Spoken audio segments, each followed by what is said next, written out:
This is Mrs. Arietta back for your day 10 video of the 10-day packet. This is the last video I'm making for these packets. Thank goodness, right? So let's look at what we have to do for today. So you're going to read a book or article of your choice and complete the reading log. You're going to reread the story connected, take additional notes and make annotations if needed, and also review sources number 1 through 3. For writing, you're going to complete the reflection questions / writing prompt for connected and review and revise your explanatory article rough draft. Compose the final draft of your essay. So let's break this down into sections. The first thing is to answer the question, would you have pressed enter like Joshua's friends did?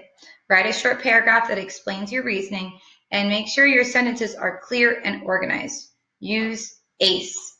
So answer the question clearly and precisely, restating part of the question in your claim. That's A. Cite specific parts of the text, either directly like quotes or indirectly using paraphrasing. C. And explain how the quote proves your claim, elaborating on your point and tying everything together. So I have some sentence starters for you to use for that paragraph that you're writing. The first sentence can start with, I would or I would not have pressed enter. And you should probably write it that way because that is what the key is recognized as. In the story, they pressed enter because, and inside the story, either directly or indirectly, with a quote or a paraphrasing, you put the name of the story at the end. Then you need to explain your reasoning. If you said you would press enter, say, I agree with their decision because, and then try to explain in like 3 sentences why you agree with that decision.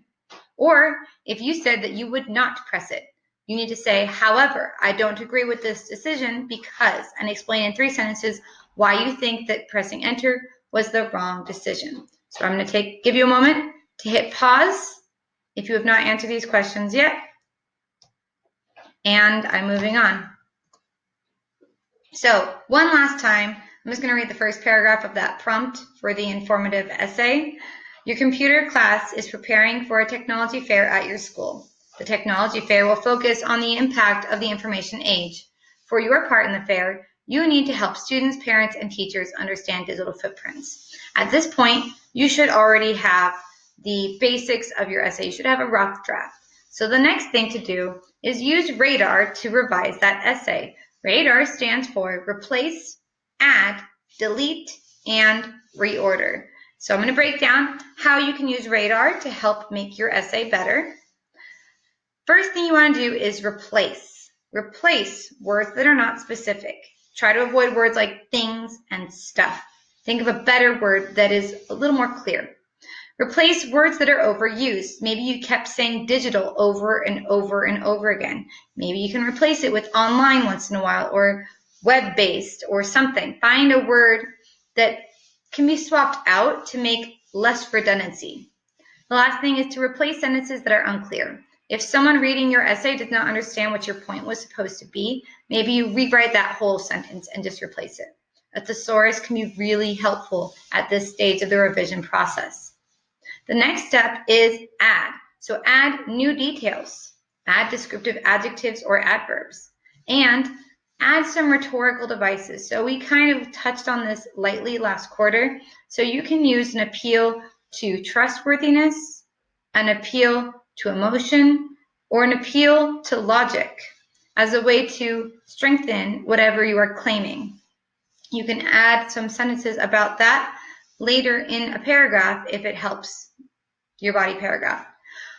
The last thing you can add is literary devices. So you can add things like similes, metaphors, personification. They're not reserved just for narrative writing. You can use them for informative and argumentative writing as well. So that's the add step. The next step is to delete. Delete sentences or ideas that are not related. If it's not closely related to the digital footprints topic, you can get rid of it. If you have 2 sentences that are saying basically the same thing, get rid of the weaker one. If you have a sentence that's kind of off topic and unnecessary, delete that. And as you're going through, make sure you're looking for words or phrases that were repeated. It's okay. We all make mistakes, and sometimes we write the word the twice in a row. Delete that during that stage of revisions. Step is reorder. So once you're sure that all the sentences are really well developed and that you've said everything that you want to say, this is the step where you take all of your sentences and decide, are they in an effective order that has a logical flow? If not, you can reorder them and put them in a new structure that will still make sense, that will improve your logical flow and keep those connected main ideas. So pause this video if you're going to do some revisions. The last step of writing your final draft is handwriting it onto those pretty pages that it's set out for you. So the first thing to do is to neatly and lightly write the whole thing in pencil first. Make sure that you keep the letter sizing and spacing consistent and readable. And before you do anything else, once it's written in pencil, proofread it one last time and have someone else read over your shoulder what you've penciled in. Make your changes while it's still written in pencil. You can't fix it later. Once you are sure that your final draft is ready, you're going to take a pen and write over the whole thing gently. I recommend using a fine tip pen. Just don't push too hard because you don't want to smear or smudge anything. Once the ink is about an hour, you need to take your pencil eraser and get rid of any leftover pencil marks. So that is everything you need to do to finish that final draft and everything you need to do to finish the 10-day packet. Remember that when you are done, you need to have your parent or guardian sign off on the signature page and then email your advisory teacher, not your English teacher, not your math teacher, your advisory teacher. But that's all I have for you, and make sure you're checking Google Classroom for our new online-based learning. So thank you very much, and see you later. Bye.